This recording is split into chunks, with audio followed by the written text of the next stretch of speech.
serving the Republic of the Philippines for more than 75 years. Ito po ang Presidential Broadcast Service. Ang Pilipinas ngayon! Narito na ang pinakamainit na mga balita na nakalap sa bawat sulok ng bansa. Ihahatid sa bawat Pilipino saan man kayo sa mundo.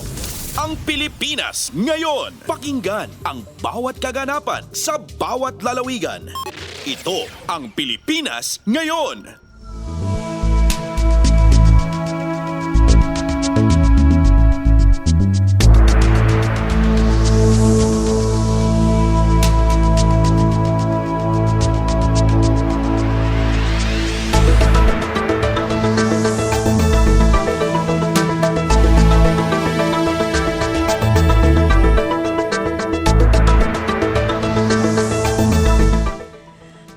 Magandang araw po muli sa ating mga tagapakinig. Welcome po muli sa ating programang Ang Pilipinas Ngayon. Napapakinggan po ninyo saan mang bahagi ng mundo sa pamamagitan ng ating himpilang Radyo Pilipinas World Service ng Presidential Broadcast Service. Napapakinggan po tayo sa mga sumusunod na shortwave frequencies sa 9.960 MHz, 12.120 MHz at 15.190 MHz. Ako po si Ven Blones, samahan po ninyo ako sa kabuuan ng ating programa ngayong araw na ito. Kapapalooban pa rin po ng mga mahalagang balita mula dito sa ating bansa. Kasama na ang mga segmentong business, sports, showbiz at ang mga ulat mula sa iba't ibang rehiyon at lalawigan dito sa Pilipinas para sa ating regional news. Samantala, nais po namin kayong anyayahan na bisitahin ng ating Facebook page, ang Radio Pilipinas World Service. Paki-follow, like at share na rin po. Ang tabayanan, sa inyo na sa ilang sandali ang kabuuan ng ating programang Ang Pilipinas Ngayon. Kumpleto, detalyadong balitaan, di papahuli sa mahahalagang kaganapan. Kamustahin ang inang bayan, ang Pilipinas ngayon.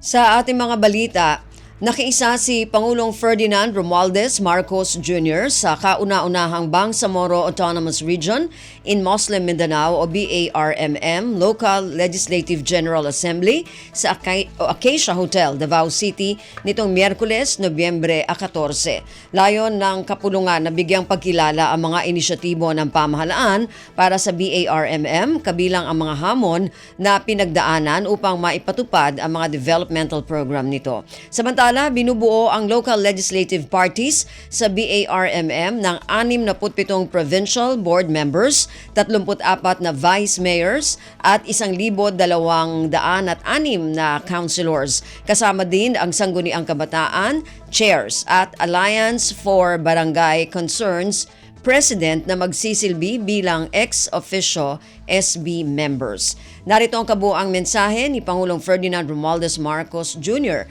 sa naturang kaganapan. I extend my heartfelt greetings to the esteemed leaders convened here today at this inaugural BARM Local Legislative General Assembly. Your presence here and the holding of this assembly signifies that the spirit of cooperation and unity runs strong amongst our BARM leaders. I recognize, of course, the Vice Mayor's League of the Philippines and the BARM Ministry of Interior and Local Government for organizing this event. The insights and initiatives that will transpire from this discussion are crucial to our goal of achieving peace and progress in our nation and in the BARM governments. As you use this platform to assess the challenges in the implementation of the Organic Act for the BARM, you also explore the various collaborations that will improve the socio-economic condition of the Bangsamoro people. It is very important, and the simplicity of your ceremonies here today belies the importance of what we are opening today. This it is a landmark day. It is a historic day. It is historic and it is a landmark day because it is a measure of the progress that we have made over so many decades as we have strived for peace. We have made some false starts. We have come to some successes, but we have never come this far. But it also reminds us how much work there still needs to be done. The organization of a new regional autonomous government is something that we still have to learn about. It is something that we still have to study with the experiences of other people, other countries around the world. And that was very much part of the discussion when we were talking about how we were going to form the autonomous region, the government for the autonomous region, the parliamentary, the fusion, as our minister has explained earlier, the fusion of the legislative and the executive, how that is going to work, how we will conceptualize it, how we will operationalize it. That is the job that you have before you today. To all our BARM leaders, I assure you that this administration's unwavering support for the development agenda to achieve sustainable and peaceful self-governance. I am on my way today. Later on today, I am going to San Francisco, to the United States, to attend the Asia Pacific Economic Conference. And that is a very important thing that I have to do. But I insisted on coming here today and to make time to remind all of you that this is an important day, and it is important not only to BARM, but it is important to the entire Republic of the Philippines. I have said it before, but I will say it again. I have never recognized a Mindanao problem. Whatever problem is in Mindanao is a Philippine problem. And that is why it requires efforts of all government to make sure that BARM will be a success in the future. With the activation of all 7 mechanisms of the Intergovernmental Relations Body, a very important, there are 7 offices that now have been put together that will serve as the basis for all the policies, all the laws that you will put together, that the Parliament will put together, even the rules and regulations for how the executive will execute those rules, those laws that the Parliament will enact. So this is the beginning of that process of creating the institutions that we all know are necessary, so that we are not dependent on one group. We are not dependent on certain individuals alone. We are dependent on the institutions that will continue to work no matter what happens in the political sphere. It is not an effort that is only happening in BARM. It is also a process that we are endorsing, promoting, and encouraging in the national government to strengthen our institutions. But there lies the way forward. There lies the way to a safe, progressive, and resilient future. The national and Bangsamoro governments will now have greater cooperation because of these offices that have now been established. We will have greater cooperation, greater coordination, and we will converge towards the realization of our shared endeavors. I am also pleased to report that during the recent visit of Prime Minister Fumio Kishida of Japan, we signed and exchanged the diplomatic notes on the non-project grant aid for the acquisition of $6.8 million worth of construction equipment for road network improvement and disaster quick response operation in BARM. That is Japan. We have continued in our contacts around in the trips that I have taken for the government.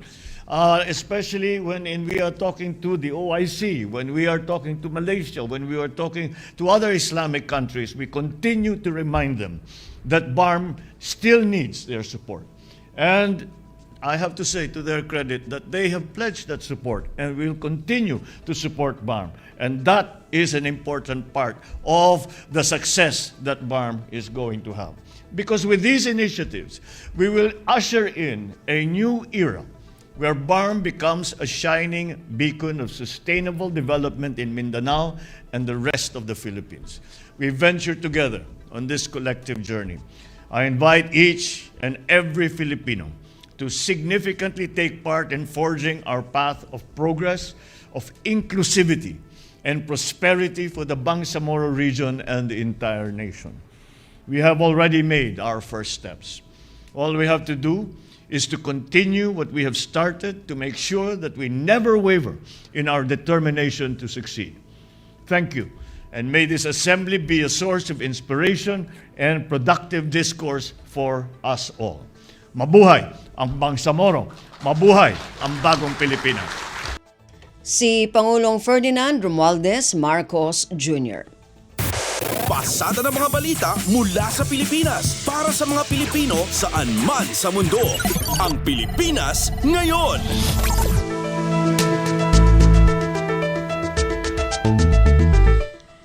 Dakadakdang magtungo si Pangulong Ferdinand Romualdez Marcos Jr. sa San Francisco, California, sa Estados Unidos ngayong Miyerkules, Nobyembre 14. Ito ay upang lumahok sa 2023 Asia-Pacific Economic Cooperation o APEC Summit. Magkakaroon ng working visit si Pangulong Marcos sa Los Angeles, California at Honolulu, Hawaii, kung saan makikipagkita ito sa Filipino community. Pangungunahan din ng Pangulo ang isang economic briefing at makikipagpulong sa malalaking kumpanya sa Amerika. Samantala, dadalo rin si Pangulong Marcos sa APEC CEO Summit at APEC Leaders Dialogue kasama ang APEC Business Advisory Council. Ang Pilipinas ngayon, kasama si Ben Blones.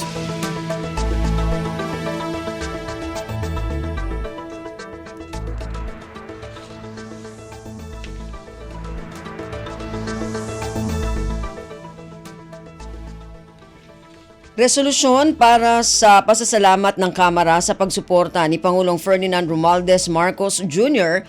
pinagtibay sa mababang kapulungan. Isa sa mga nakasaad sa resolusyon ang naging katuwang ng Kamara, ang ehekutibo sa paglalatag ng mga polisiya na magtataguyod sa may integridad at may pananagutang pamamahala, pagpapalago ng ekonomiya at pag-aahon sa mga Pilipino mula sa kahirapan. Ang detalye ng balitang ito mula kay Kathleen Forbes. Pinagtibay ng Kamara ang isang resolusyon na nagpapasalamat kay Pangulong Ferdinand R. Marcos Jr. sa hindi matatawarang suporta na ibinibigay nito sa kapulungan. Sa ilalim ng House Resolution 1436, inihayag na mababang kapulungan ang pasasalamat kay Pangulong Marcos Jr. sa pagsuporta nito upang magawa ng Kamara ang mga panukala na layong paunlarin ng bansa. Inukoy sa resolusyon na mula ng manungkulan ay itinulak ng Pangulong Marcos ang pagkakaisa at pagsasama-sama upang umunlad ang bansa. Nakasaad din sa resolusyon na sa kalahati ng termino nito ay naging katuwang ng Kamara ang ehekutibo sa paglalatag ng mga polisiya na magtataguyod sa prinsipyo ng integridad at may pananagutang pamamahala, pagpapalago ng ekonomiya at pag-ahon sa mga Pilipino mula sa kahirapan. Maliban dito, ang maayos umanong relasyon ng Kamara kay Pangulong Marcos ay nagbalik sa tiwala ng publiko at napaganda ang imahe ng mababang kapulungan. Ito si Kathleen Forbes para sa Radyo Pilipinas. Kumpleto, detalyadong balitaan, di papahuli sa mahahalagang kaganapan. Kamustahin ang inang bayan, ang Pilipinas ngayon. Sa iba pang mga balita, nakalaya na si dating Senadora Laila De Lima matapos ang 6 na taon at 8 buwan sa piitan. Nagpiyansa si De Lima ng 300,000 piso. Pinalabas na si De Lima Lunes ng gabi mula sa Philippine National Police o PNP Custodial Center sa Campo Crame matapos makapagpiyansa at matapos ang kanyang physical check-up.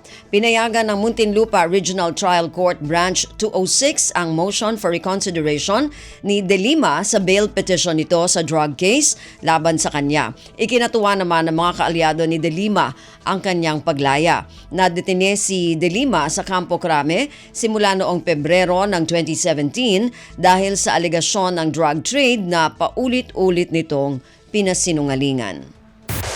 Pasada ng mga balita mula sa Pilipinas para sa mga Pilipino saan man sa mundo. Ang Pilipinas ngayon. U.S. Ambassador to the Philippines, Mary Kay Carlson, malugod na tinanggap ang pagpapalaya kay dating Senadora Laila de Lima. Sa isang tweet ng embahador na ibinahagi ng U.S. Embassy, sinabi ni Carlson na patuloy niyang susubaybayan ng kaso at inaasahan ang pagresolba sa nalalabing reklamo laban sa dating senador nang naaayon sa batas ng Pilipinas. Ang detalye ng balitang ito mula kay Leo Sarne. Malugod na tinanggap ni U.S. Ambassador to the Philippines Mary Kay Carlson ang balita ng pagpapalaya kay dating Senador Laila de Lima. Sa tweet ng embahador na ibinahagi ng U.S. Embassy, sinabi ni Carlson na patuloy niyang susubaybayan ang kaso at inaasahan niya ang pagresolba sa nalalabing reklamo laban sa dating senador nang naayon sa batas ng Pilipinas. Si de Lima ay pinalaya kagabi mula sa PNP Custodial Center kung saan siya nakadetine ng halos 7 taon kaugnay ng mga kasong may kinalaman sa iligal na droga. Ito'y matapos na pahintulutan ng korte na makapagpiyansa ang senadora para sa kanyang pansamantalang kalayaan habang pinagdidesisyonan ang huling kaso laban sa kanya. Sa pulong balitaan na naka-live sa FB account ni De Lima, nagpasalamat ang dating Justice Secretary sa suporta ng international community na anya ay walang tigil na tumutok sa kanyang kaso. Ito si Leo Sarne para sa Radyo Pilipinas. Ang Pilipinas ngayon, kasama si Ben Blones. Nakadakdang kanselahin ng Department of Justice ang pasaporte ni dating Negros Oriental Representative Arnolfo Arnie Teves Jr. Kinumpirma ni Justice Secretary Jesus Crispin Remulla na may arrest warrant na laban kay Teves. Nakaharap si Teves sa kasong pagpatay na may kaugnayan sa pagpaslang kay Negros Oriental Governor Roel Degamo at 9 na iba pa noong Marso. Ayon kay Remulla, isa ng pugante si Teves mula sa hustisya. Hindi na nakita pa sa bansa maging sa sarili nitong tirahan sa Pamplona si Teves matapos iugnay sa pagpatay kay Degamo. Idiniklara na rin si Teves bilang terorista ng Anti-Terrorism Council. Kumpleto, detalyadong balitaan, di papahuli sa mahahalagang kaganapan. Kamustahin ang inang bayan, ang Pilipinas ngayon. Panukalang pondo ng Philippine Coast Guard para sa taong 2024, dinagdagan ng Senado. Dinagdagan ng Senado ng 1.35 bilyong piso ang nasabing panukalang pondo ng Philippine Coast Guard para sa susunod na taon. Ang detalye ng balitang ito mula kay Nympha Asuncion. Tinaasan ng Senado ng 1.35 billion pesos ang panukalang pondo ng Philippine Coast Guard o PCG para sa susunod na taon. Sa budget deliberations ng Senado para sa panukalang pondo ng Department of Transportation kung saan nakapaloob ang budget ng PCG, tinanong ni Senate Minority Leader Coco Pimentel kung para saan ang dinagdag na pondo. Tugon ng sponsor ng DOTR budget na si Senadora Grace Poe, ang dagdag na pondo para sa PCG ay para sa kanilang maintenance at gasolina ng mga sasakyang pandagat ng ating Coast Guard. Pinaluwanag ni Poe na kailangan kasing sumailalim sa maintenance kada buwan ng mga sasakyang pandagat at sa dry dock naman ng 2 beses kada 5 taon. Napag-alaman niya ng senadora na maraming barko ng PCG ang hindi na nagagamit dahil wala silang pera para sa maintenance. Giniit rin ng senadora na dahil sa mga nangyayari ngayon sa West Philippine Sea ay kailangang ibigay sa PCG ang dagdag na pondo bilang sila ang first line of defense ng Pilipinas doon.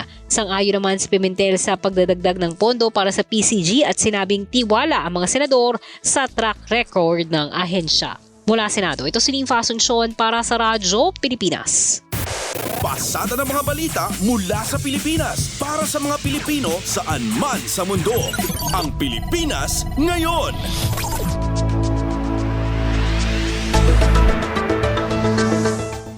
Nagsasagawa na ang APO Production Unit ng sariling investigasyon sa umano'y pagbibigay ng pasaporte ng Pilipinas sa mga dayuhan sa bansa. Ito'y matapos matalakay sa Senado na nasa 10 dayuhan ang nabigyan ng opisyal na pasaporte para sa mga Pilipino. Ayon kay Senador Ronald De La Rosa, posibleng may sindikato na nakutsaba ng mga kawani ng APO. Sinabi naman ni Senador J.V. Ejercito na kinumpirma ng APO na tunay ang mga pasaporte pasaporte na inisyu ngunit peke ang mga impormasyon sa travel documents. Dagdag ni Ehersito, iginiit ng APO na imposible ito dahil mayroon silang highly secured facility at encrypted ang paggawa ng mga pasaporte. Tiniyak ni Ehersito na patuloy ang kanilang investigasyon at titiyakin na hindi ito makakalusot. Ang Pilipinas ngayon, kasama si Ven Blones. Samantala, sa kaugnay na balita, magsasagawa rin ng Philippine Statistics Authority o PSA ng sarili nitong investigasyon kung paano nakakuha ng tunay na birth certificate ang mga banyaga kaya nakakuha ng pasaporte. Batay sa investigasyon ng Senado, nagpakilala mga Pilipino ang mga dayuhan at nagpakita ng tunay na birth certificates na inisyu ng PSA. Ang authenticated na PSA birth certificate ay isa sa mga tinatanggap na requirement para makakuha ang isang individual ng Philippine passport. Kumpleto, detalyadong balitaan, di papahuli sa mahahalagang kaganapan. Kamustahin ang inang bayan, ang Pilipinas ngayon.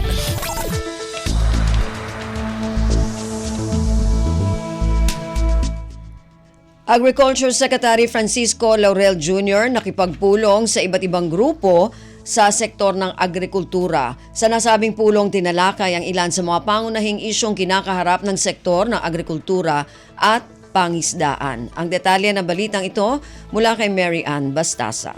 Nakipagpulong si Agriculture Secretary Francisco Laurel sa ilang mga grupo at stakeholder mula sa sektor ng agrikultura. Dumalo ang kalihim sa ikatlong talakayan na inorganisa ng Samahang Industriya ng Agrikultura o SINAG at ng Coalition for Agriculture Modernization in the Philippines Incorporated o CAP. Pinangunahan ito ni Senate Committee on Agriculture and Food Chair Senator Cynthia Villar kasamang ilang matataas na opisyal ng gobyerno at agri-groups. Pangunahing tinalakay sa naturang pulong ilang mabibigat na isyong kinaharap ngayon ng sektor ng agrikultura at pangisdaan. Kabilang dyan ang usapin sa supply at demand, gayon din ang mga presyo ng pangunahing produkto gaya ng bigas, mais, gulay, livestock at isda. Tinalakay rin ang mga hakbang para matugunan ng pagkalat ng African Swine Fever o ASF, partikular ang bakuna sa mga livestock. Maging ang usapin sa agricultural smuggling at hoarding ay napag-usapan din. Ayon naman kay Sina Executive Director Jason Cainglet, mahalaga ang kolaborasyon ng bagong kalihim sa agri-industry tungo sa layuning maisulong ang mga direktiba sa kanya ni Pangulong Marcos. Ito si Mary Ann Bastasa para sa Radyo Pilipinas. Pasada ng mga balita mula sa Pilipinas para sa mga Pilipino saan man sa mundo. Ang Pilipinas ngayon. Samantala, itinama naman ni Agriculture Secretary Francisco Tiu Laurel Jr.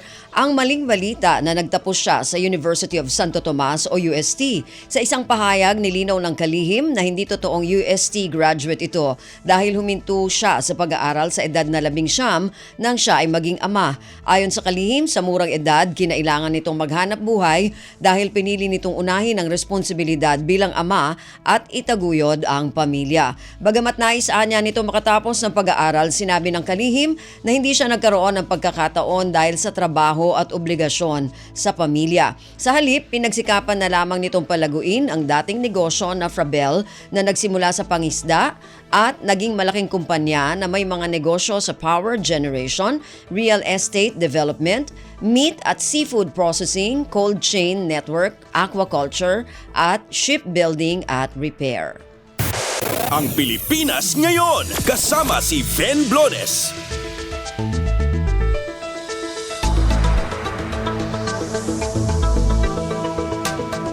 Narinig po ninyo ang ilan sa mga balita mula po dito sa ating bansa.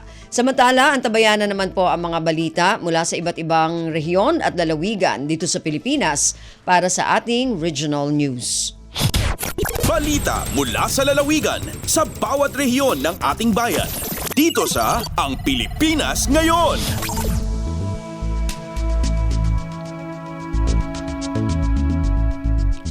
Dumako na tayo sa ating regional news. Unahin natin ang mga balita mula sa Luzon. Mula sa Lawag, 10 guro mabibigyan ng 2023 Banwar Awards sa Ilocos Norte sa buwan ng Disyembre. Ang detalye ng balitang ito mula kay Rani Dorilag. Manamnama nga umawat ti pamatayaw dagiti sangapulo ang mga isursuro ang mapagasatan para iti Banwar Awards 2023 at iponente ket Energy Development Corporation ang nakabase iti ili ti Burgos. Segon kini Ms. Deborah Melchor, mangitadaulo iti Corporate Relations Department ti EDC. Masapul nga agatendar dagiti sangapulo ket lima ang mga isursuro a finalist kalpasan na ti Phase 3. Itinasa o programa no sa dino ang nalpaslaeng ti interview da iti kalman. Kunana nga umawat dagiti mapili as sangapulo ang mga isursuro iti certificate ken 30,000 pesos iti kada maysa. Itinto nga damit laing ti maipaya sertifikasyon kadagiti lima asa na mapagasatan a maangay into no Disyembre 5. Ibilang ni Melchor ang anayas iti panakasayanggat ti interview kadagiti mga isursuro baben iti panel abukbuklen ti sangapulo ket maysa ang miyembro. Inayon ni Melchor nga agdagop iti 50 itupat ang mga isursuro dagiti nagaplikar para iti Banwar Awards ngem babaen ti panakaidalan na iti Phase 1 apan nagipasa iti aplikasyon ken Phase 2 apan naka-receipt when validation dagiti na isumitir a dokumento ket sangapulo ket lima laeng ang mga isursuro dagiti nagbati. Manipod iti Radyo Pilipinas Lawag, Rani Durilag para sa Radyo Pilipinas World Service. Balita mula sa lalawigan sa bawat rehiyon ng ating bayan. Dito sa Ang Pilipinas Ngayon.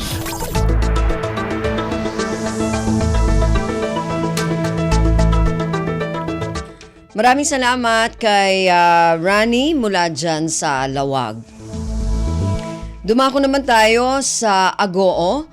La Union Surfers nanguna sa Open Longboard Competition sa third leg ng 2023 Next Gen Pilipinas Surfing National Tour. Ang detalye ng balitang ito mula kay Albert Kawile. Dinominar dagiti surfer ti La Union ti Open Longboard Competition. Iti third leg ti 2023 Next Gen Pilipinas Surfing National Tour nga agdama amar aramid sa jay Baler Aurora. Inabak ni Rogelio J.R. Esquivel ti kabsat na ani June Esquivel iti final ti Men's Open Longboard Competition. Malagip ang nakaaramid ni J.R. iti pakasaritaan iti tie-up ti surfing kas kaunan a Pilipino a kwalipikado iti World Longboard Tour iti World Surfing League. Iti nangabak daytoy iti WSL Padre Longboard Classic sa jay Bali, Indonesia iti napalabas nga Hunyo. Kabayatan na nangabakmed ni Daisy Valdez iti kampyonato iti Women's Longboard Competition kontra kadagiti pada na kaprobinsyaan Adamara Lopez, Ashley Lopez ken Antoinette Valdez. Daytoy iti mao di alaban ni Daisy iti National Tour sakbay nga agturong daytoy sa jay South Korea para iti surfing competition. Manipod RP Ago, Albert Kawile para iti Radyo Pilipinas World Service. Balita mula sa lalawigan sa bawat rehiyon ng ating bayan. Dito sa Ang Pilipinas Ngayon. Maraming salamat, Albert. Yan ang ulat mula sa Agoo at kabuuan na ulat mula sa rehiyon ng Luzon. Samantala, dumako naman tayo sa rehiyon ng Kabisayaan mula sa Borongan, magsasaka ng pakwan sa bayan ng Sulat, matagumpay na sumailalim sa Comprehensive Skills Training ng DTI. Ang detalye ng balitang ito mula kay Dayan Camplon. Ang Department of Trade and Industry Negosyo Center Sulat in Malangpuson nga nagdumaray duha ka adlaw nga skills training nga dan mga paragtanam hinpakwan han Barangay San Mateo Sulat, Eastern Samar. Ini nga nasabi nga training in may panuyong ma-enhance iton kapabilidad han mga watermelon farmers san barangay. Din gintagan doon adton produksyon han mga dekalidad nga produkto sugad han watermelon jam ngan watermelon rind candy. Durante ning aktibidad ang mga parag-umay na taganhin hibabruan han epesyente nga paagi hapag proseson pakwan para makuha ang pinakamaupay nga kalidad han produkto. Din gintagan liwatin importansya ang pagsunod han standardized food safety processes, hygiene, ngan quality control. Sugad man natagan gihapon ni rain impormasyon mahiunong han epektibo nga costing and pricing strategies ipinaagi naman hin economic development training sessions. Tikang Didi, Hasyudadhan Borongan, Dayan Camplon para Radyo Pilipinas World Service. Balita mula sa lalawigan sa bawat rehiyon ng ating bayan. Dito sa Ang Pilipinas Ngayon. Maraming salamat kay Dayan mula sa Borongan. Samantala, dumako naman tayo sa Sogod. Coral Adventurer Expedition Cruise Ship dumaong sa isla ng Limasawa sa lalawigan ng Southern Leyte.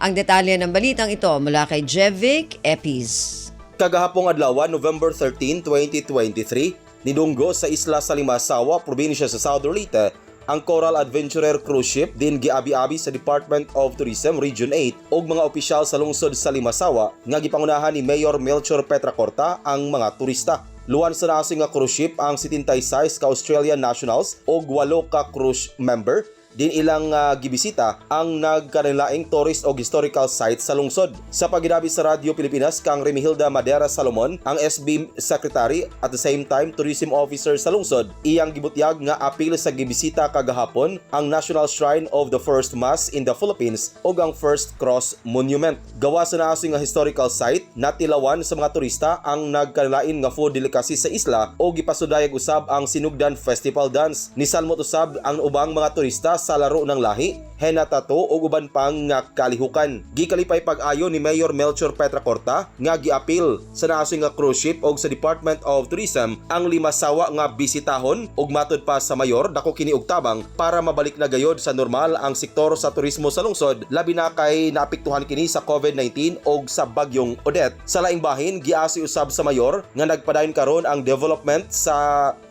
mga tourist o historical sites sa isla apil na niini ang ongoing construction sa Circumferential Road. Din kon kini mahuman, dili na maglisod ang mga katawhan o mga turista nga mulibot sa tibok nga isla. Gikan sa Sugod, Southern Leyte, Jevic Epis para sa Radio Pilipinas World Service. Balita mula sa lalawigan sa bawat rehiyon ng ating bayan. Dito sa Ang Pilipinas Ngayon. Maraming salamat kay Jevic mula dyan sa Sogod. Yan naman po ang kabuuan na ulat mula sa rehiyon ng Kabisayaan. Dumako naman tayo sa rehiyon ng Mindanao mula sa Cagayan de Oro. Mga depektibong timbangan mula sa Cogon Market, winasak ng City Price Coordinating Council at Department of Trade and Industry ng Misamis Oriental Provincial Office. Ang detalye ng balitang ito mula kay Teza Aureliana. Mukabat ngadto sa 27 ka mga depektong timbangan gikan sa Cogon Market ang gipangguba sa City Price Coordinating Council o CPCC o Department of Trade and Industry Provincial Office o DTI Misamis Provincial Office. Gipahigayon kini bag-uhay pa lamang diri sa Cagayan de Oro, Cogon Market. Kini nga mga timbangan ang naembargo sa CPCC, DTI o City Economic Enterprises and Business Development Administration o CEEBDA. Uban usab sa Oro Chamber of Commerce, tulkani sa gipahigayon nga surprise inspection sulod sa Cogon Market. Ang mga depektong timbangan gigamit sa pipila ka mga mamaligyaay og isda, karne, utan, prutas, mga panakot ug uban pa, hinungdan nga giembargo kini sa team human sila nasapon. Padayag usab ni CPCC Co-Chairman Attorney Jose Edgardo Uy nga usa ka pagpanikas sa mga mamalitay ang gibuhat sa pipila ka mga mamaligyaay ug dili kini makatarunganon. Nunot diini giagat usab ni Attorney Uy ang mga konsumante nga magdalikyat sa timbangan ng bayan nga nahimutang sa entrance sa Cogon Market dapit sa dalan sa JR Borja o giyakapin, ilabi na kung aduna sila pagduda sa timbangan sa ilang gipalit. Samtang hugot usab nagipasidanaan sa CPCC ang mga mamaligyaay nga migamit og depektuso nga mga timbangan nga mahimong makansela ang ilang business permit kung masapon sila nga padayon nga mogamit sa depektong mga timbangan. Gikan dinhi sa Cagayan de Oro, kini si Tessa Aureliana para sa Radyo Pilipinas World Service. Balita mula sa lalawigan sa bawat rehiyon ng ating bayan. Dito sa Ang Pilipinas Ngayon. Maraming salamat kay Tessa mula dyan sa Cagayan de Oro. Samantala, dumako naman tayo sa Zamboanga. Chikiting Vaccination Days muling inilunsad sa Zamboanga City. Ang detalye ng balitang ito mula kay Shirley Espino. Ya principia otra vez el massive immunization campaign del Departamento de Salud para na mga bata edad 0 hasta 23 meses de edad na siyudad de Zamboanga. El actividad que conocido como el Chikiting Vaccination Days ya principia ayer, Noviembre 13 hasta Noviembre 29 este año. puwera con el mag-fix vaccination site na syudad, el mag-personaje del City Health Office, ya prinsipya ya también conduci el house-to-house vaccination como manera para asigura todo mga bata ay recibi el bakuna kontra na diferente mga enfermedad, incluido ya el polio, sarampion, rubella, flu y otros pa. El ciudad de Zamboanga tiene el población de 20,850 mga bata, edad 0 hasta 23 meses de edad. Desde aquí en la ciudad de Zamboanga, este si Shirley Espino para na Radyo Pilipinas World Service. Balita mula sa lalawigan sa bawat rehiyon ng ating bayan. Dito sa Ang Pilipinas Ngayon. Maraming salamat kay Shirley mula dyan sa Zamboanga. Samantala, dumako naman tayo sa Iligan, malawakang creek and river dredging at basura sa baha operation kasalukuyang isinasagawa ng lokal na pamahalaan ng Iligan. Ang detalye ng balitang ito mula kay Alwidad Basher. Ang maayong mayor sa Iligan City nga si Mayor Frederick W. Siao maoy nangulo sa creek and river dredging lakip na ang basura sa baha operation nga kasamtangang gihimo sa tibok takbayan ilabi na sa mga apektadong lugar sa niaging mga pagbaha tungod sa Easterlice. Usa ka dako nga dredging sa mga dakong sapa ug subag ipanguluhan si City Engineers Office sa LGU Iligan ang ongoing clearing operation ug uba pang kinahanglang buhaton. Kauban niini ang basura sa baha operation ug pipila ka road rehabilitation aron masiguro ang kaluwasan ug kalimpyo sa matag komunidad sulod sa dakbayan ilabi na sa panahong tig-ulan. Diin bisad unsang orasa mahimong motaas ang tubig ug makamugna og dugang kadaot sa baha nga daling baan mga lugar ug pagdahili sa yuta. Matud ni Mayor Siao hugod nga gipatuman sa matag barangay ang pagpalimpyo ug pag-clearing sa mga kanal gipaagi sa basura sa baha operation. Apil na kini sa pagpangandam sa posibleng pagbaha sa ilang tagsa-tagsa ka lugar. Samtang nagpadayon pa ang dredging sa mga nagunang sapa sa dakbayan gikan sa Baslayan Creeks, gisiguro usab sa pag-apil og dredge sa Mangas Creek River Banks nga naglangkob sa Barangay Luinab hangtod sa New Podora Village. Kooperasyon ug suporta sa mga residente sa paglimpyo sa Iligan gihangyo usab sa ilang lokal nga kagamhanan para magpabiling limpyo ug luwas ang dakbayan sa tanang panahon. Mula sa RP Iligan, Alwidad Bashir para sa Radyo Pilipinas World Service. Balita mula sa lalawigan sa bawat rehiyon ng ating bayan. Dito sa Ang Pilipinas Ngayon.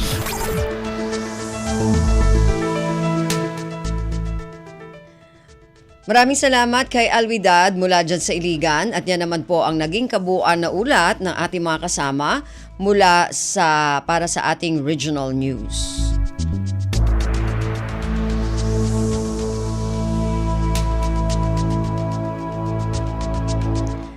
Narinig po ninyo ating regional news para sa araw na ito, kalipunan ng mga balita mula sa iba't ibang rehiyon at lalawigan dito sa Pilipinas. Samantala, dadako naman po tayo ngayon sa ating mga segmentong business, sports at showbiz. Dubako na tayo sa ating mga segmento. Unahin natin ang ating business news. Narito si Stephanie Vicente. Lagay ng ekonomiya, kalakalan, negosyo at iba pa. Atin ang alamin dito sa Ang Pilipinas Ngayon. Magandang araw, narito tayong muli para sa segmentong Balitang Negosyo at Kalakalan. Pinag-iingat ng Department of Agriculture o DA ang publiko laban sa mga ibinibentang mga frozen na karne sa mga wet market na posibleng umanong kontaminado ng mga bakterya. Payo ng kagawaran sa mga consumer, tingnan ang tatak ng National Meat Inspection Service o NMIS upang matiyak ang kaligtasan sa pagkain. Kasabay nito, binalaan din ni Agriculture Undersecretary Deogracias Victor Savellano ang mga nagtitinda maging ang mga negosyante na nagbebenta ng frozen na mga karne sa pamilihan.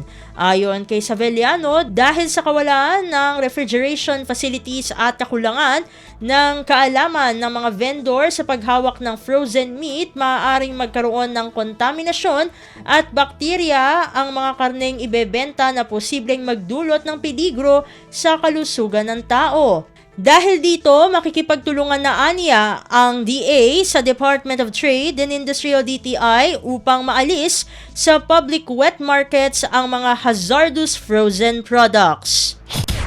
Lagay ng ekonomiya, kalakalan, negosyo at iba pa. Atin ang alamin dito sa Ang Pilipinas Ngayon. Sa iba pang mga balita, inorganisa ng Civil Service Commission o CSC ang unang Anti-Red Tape o ART Summit na ginanap sa CSC Central Office sa Batasan Hills, Quezon City kamakailan. Nakatuon sa temang One CSC, One Government Against Red Tape, hangad ng Art Summit na pagtibayin ang dedikasyon ng mga hensya ng gobyerno sa pagpapatupad ng Republic Act o RA number 11032 o kilala bilang Ease of Doing Business and Efficient Government Service Delivery Act of 2018 at tuklasin ang mga pagkakataon para sa pakikipagtulungan. Binigyang diin dito ang mahahalagang tungkulin ng Anti-Red Tape Division o ARTD sa CSC Central Office o CO at Anti-Red Tape Units o ARTUs sa CSC Regional Office o ROs sa pagpapatupad ng Ease of Doing Business and Efficient Government Service Delivery Law. Lagay ng ekonomiya, kalakalan, negosyo at iba pa. Atin ang alamin dito sa Ang Pilipinas Ngayon. At sa pagtatapos ng ating segmento, binabalak ng Bureau of Internal Revenue o BIR na buwisan na ng 1% withholding tax ang mga online platform sellers sa susunod na buwan. Ayon kay BIR Commissioner Romeo Lumagi Jr., isinasapinal na ng tanggapan ang patakaran para sa planong pagbayarin ng 1% withholding tax ang kalahati ng gross remittances ng mga online platform providers ng kanilang partner sellers. Ang withholding tax ay halaga ng buwis na ipinapataw o ipapataw sa negosyo na binabayad sa serbisyo at kalakal na naireremit sa gobyerno. Binigyang diin ni Lumagi na upang epektibong makolekta ang withholding tax mula sa online sellers, ang operator ng online platforms o marketplaces ay dapat na nakarehistro sa BIR bago ma-accredit sa kanilang platforms. Nilinaw din ng BIR Commissioner na ang hakbang ay ginagawa upang maitama ang pagbubuwis gaya ng traditional businesses na nagbabayad ng withholding tax. Lagay ng ekonomiya, kalakalan, negosyo at iba pa. Atin ang alamin dito sa Ang Pilipinas Ngayon. At dito na natatapos ang ating segmentong Balitang Negosyo at Kalakalan para sa Radyo Pilipinas World Service. Ito si Steph Vicente, muli magandang araw. Lagay ng ekonomiya, kalakalan, negosyo at iba pa. Atin ang alamin dito sa Ang Pilipinas Ngayon.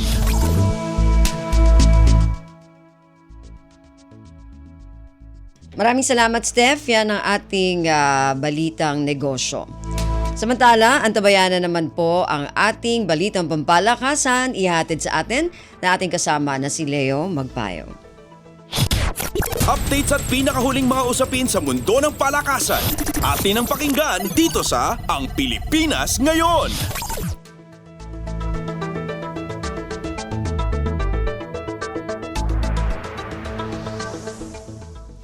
Magandang araw, narito na po ang sports balita. Mahigpit ang labanan para sa number 2 spot sa pagitan ng University of the Philippines, National University at De La Salle University sa pagtatapos ng double round eliminations ng UAAP Season 86 Men's Basketball Tournament. Kasalukuyang tabla sa unahan ng team standings ang Fighting Maroons at Bulldogs, hawak ang kaparehong markang 10-2 habang nakabuntot ang Green Archers na may 9-3 kartada. Lahat ng koponan ay kailangan manalo sa kanilang dalawang huling laban para makakuha ng twice to beat advantage sa Final Four. Haharapin ng tropa ni Topex Robinson na Lasal ang Far Eastern University at Ateneo de Manila University. Samantalang magtatapat ang NU at Adamson University at ang UP at University of Santo Tomas sa Miyerkules na gaganapin sa Smart Araneta Coliseum, habang ang bakbakan ng Maroons at Bulldogs ang magsasara ng elimination sa Linggo na gaganapin naman sa Mall of Asia Arena. Nasa number 4 spot naman ang Ateneo, tangan ang 6-6 record, subalit hindi nila kailangang magpakampante dahil nasa likuran lamang nila ang Adamson, tangan ang 5-7 baraha. Updates at pinakahuling mga usapin sa mundo ng palakasan. Atin ang pakinggan dito sa Ang Pilipinas Ngayon.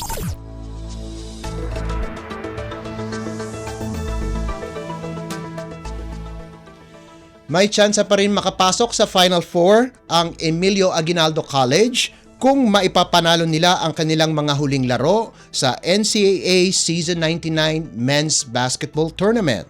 Kasalukuyang tabla sa ika-6 na pwesto sa standings ang EYAC kasama ang University of Perpetual Help System Dalta. Haharapin ng Generals ang Jose Rizal Heavy Bombers ngayong Martes pagkatapos ang bakbakan ng Letran Knights at Arellano Chiefs na gaganapin sa Phil Oil Eco Oil Center sa San Juan City. Kasalukuyang nasa top spot ang Mapua Cardinals na may 12-3 marka, habang nakabuntot ang Lyceum of the Philippines, tangan ang 11-4 record. Susunod sa listahan ang College of St. Benilde na may 10-5 karta at Jose Rizal na may 9-6 record. Tanging ang San Beda na may 8-6 record, EYAC 8-7 at Perpetual 8-7 na lang ang may tsansang makapasok sa Final Four, kaya't hindi dapat mag-relax ang JRU dahil may posibilidad pa silang malaglag sa semis. Samantala, wala na sa kontensyon ang San Sebastian, Arellano at 3-peat champions Letran. Updates at pinakahuling mga usapin sa mundo ng palakasan. Atin ang pakinggan dito sa Ang Pilipinas Ngayon.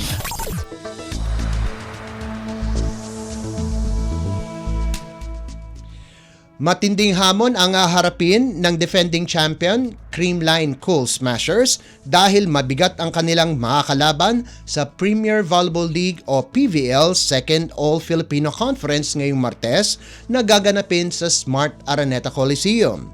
Magtatapat ang Cool Smashers at F2 Logistics Cargo Movers sa main game pagkatapos ang labanan ng Farm Fresh at Garflor at ng Akari at NX LED.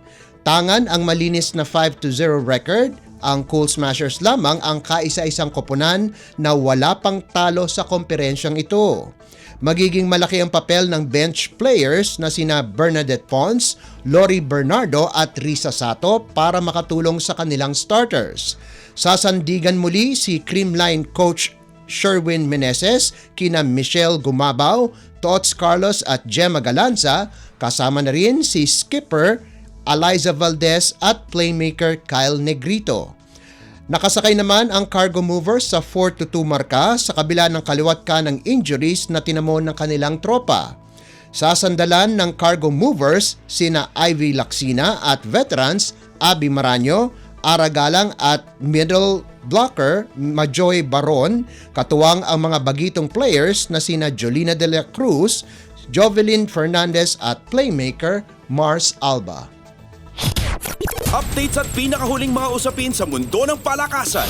Atin ang pakinggan dito sa Ang Pilipinas Ngayon.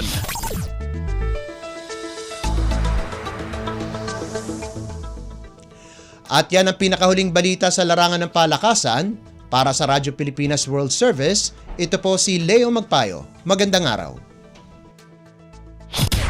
Updates at pinakahuling mga usapin sa mundo ng palakasan.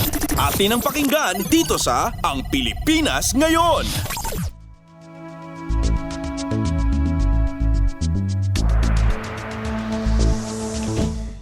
Maraming salamat, Leo. Yan ang ating balitang pampalakasan.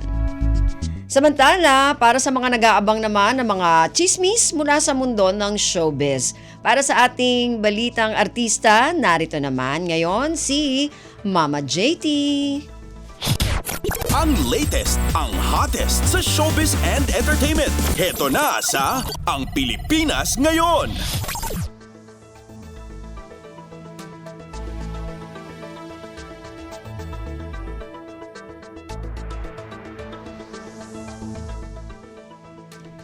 Halo! Magandang araw sa ating mga chismoso at chismosa na nag-aabang ng ating balitang artista. Nandito na si Mama JT para maghatid ng mga trending na balita sa mundo ng showbiz. So ito na ang ratsyada ng mga chika.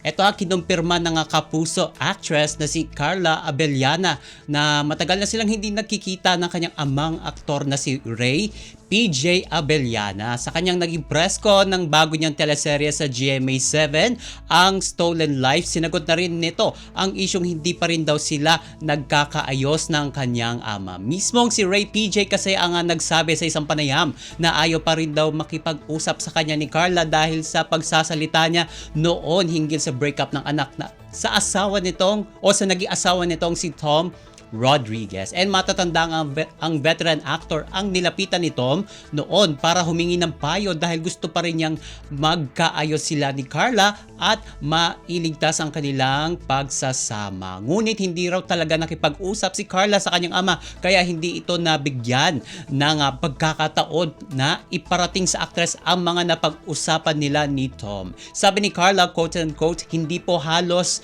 na patch up yon, nalipasan ng panahon. And dugtong pa niya hindi lang pa po kami nagkikita. Ang tagal na po kaming di nagkita. Pero tinitext ko po siya, nagre-reply naman po siya. And bilang patunay daw binati pa niya si Ray noong Father's Day noong June 2023 at noong birthday nito noong Setyembre at nag-reply naman daw sa kanya ang kanyang ama. Ngunit nilinaw naman ni Carla na walang tampuhan sa kanilang magtatay. Ika pa nga ni Carla kasi quote-unquote kasi kung may tampo hindi naman po siya magre-reply and hopefully we'll see each other. And anya pa totoong hindi pa sila nakakapag-usap ng face-to-face pero nagpapalitan naman sila ng text messages. Hindi ito nakakalimot na bumati sa mga special occasion. And tuloy-tuloy pa rin naman ang komunikasyon nila sa isa't isa. And mariin pag sinabi ng actress, tatay pa rin niya si Ray PJ. Sabi pa nga niya, at the end of the day, he's my father. So family is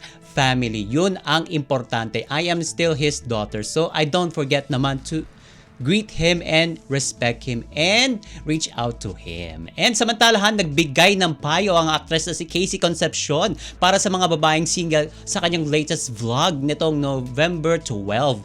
And sinubukan kasi ni Casey ang Ask Me Anything sa Instagram kaya binaha siya ng mga katanungan mula sa ating mga kachismis na netizen. And isa nga sa mga naitanong sa kanya ay kung umano ang maipapayo nito sa mga babaeng wala pang karelasyon. And sabi ng unikaihan ni megastars Sharon Cuneta at Gabby Concepcion, quote-unquote, I love being in my 30s. So I think 30s are a lot more empowering and a lot more fun than your 20s because you know yourself better or you should know yourself better. Yung strengths nyo, weaknesses nyo, and yung maging totoo kayo kung hanggang saan lang kayo. And dagdag pa ni Casey, tapos sana by now may work na talaga kayo. Hindi man career path like nagwo-work kayo. So you should have more money than you did in your 20s. And you should be more conscious of taking care of yourself. It's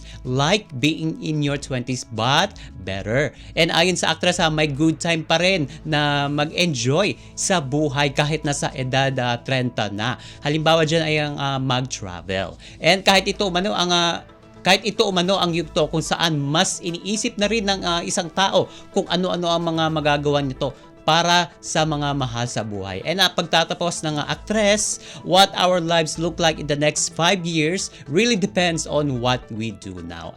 Correct tayo dyan, Casey. And ito pa kasama sa mga nakapasok sa nominado ang K-Love stars na sina Iza Calzado at Jake Cuenca para sa 28th Asian Television Awards. Sa inilabas na listahan ng nasabing award-giving body, nominado si Jake para sa kategoryang Best Leading Male Performance Digital, samantalang Best Leading Female Performance Digital naman ang para kay Iza. Ito ay dahil sa kanilang natatanging pagganap sa TV series na K-Love ng Viu Original, isang online streaming platform. Ang kwento ng K-Love ay tungkol sa epekto ng K-drama sa 5 karakter na naninirahan sa Maynila habang hinaharap ang mga pagsubok at pagbabago sa kanilang buhay. And kasama din sa nasabing show rito sina Isabel Daza, Sue Ramirez at Gabby Padilla. And OMG, wala na tayong oras para sa ating balitang artista. Maraming salamat mga kachismis sa pakikinig sa aking mga chika for today. Ako po si Mama JT para sa Radyo Pilipinas World Service! Ang latest, ang hottest sa showbiz and entertainment. Heto na sa Ang Pilipinas Ngayon.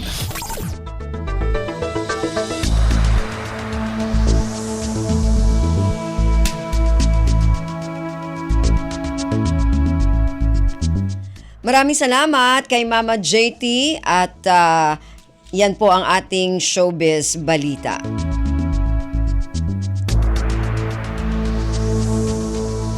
Bago tayo magpaalam sa ating programa muli, iniimbitahan po namin kayo na bisitahin ang ating Facebook page, ang Radyo Pilipinas World Service. Paki-follow, like at share na rin po. At narinig po ninyo ang ating programang Ang Pilipinas ngayon. Magpapasalamat muna tayo sa mga nakasama natin sa ating programa ngayong araw na ito. Sa ating technical side, kina Milo Janela, Susan Aison at Anthony Pimentel. Maraming salamat din sa ating mga executive producer, kina Stephanie Vicente at Jerome Toledo.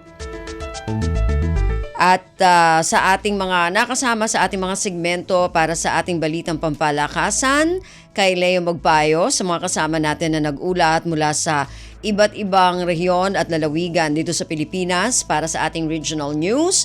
At nakasama din natin ngayon si Erwin Peñano.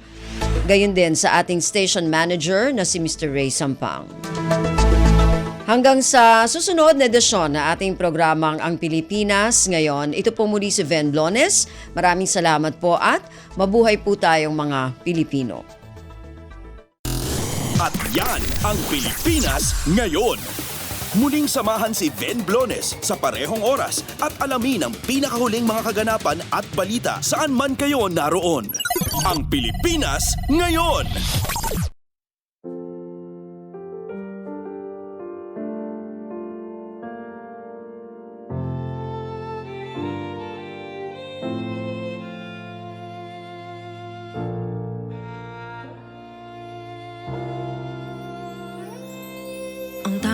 Pamaman ako'y edukasyong Pilipino, tinuturong galing at talino para maabot ang pangarap mo.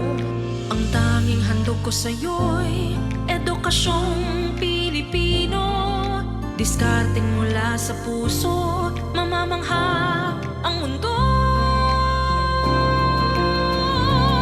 Matatag na mga guro, matatag sa mga pagsubok, matatag na mga mag-aaral, matatag na talino'y umiiral. Hinaharap ang hirap, walang takot sumugod, humahanap ng solusyon, ipaglaban ang edukasyon.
nasyong Pilipino, matapat ng pamamaraan.